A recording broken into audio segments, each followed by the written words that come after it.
Assalamualaikum barşana. Bugün mine 3-cü түсірілім, yani 3-cü bölüm.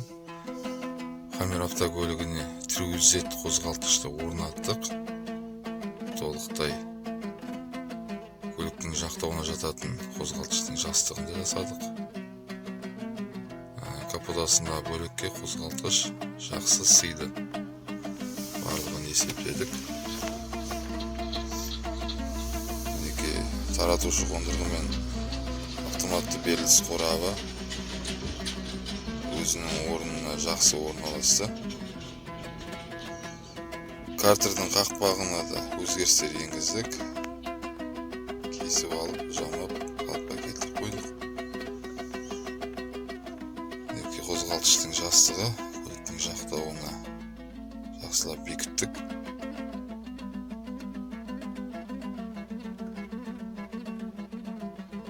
Жалпы біршама жұмыс жасалды. Ендігі жұмыс тек қана карданды жасау, карданды келтіру және тоқтарын жалғау, және электр жағын реттеу қалып тұр. Әлде алда тағы да видеоларын саламыз. Толық біткесін тағы да саламыз. Сізбен бірге болыңыздар бауырлар. Бұл свап. Жақсы нәтижеге жетеміз деген сенімдеміз.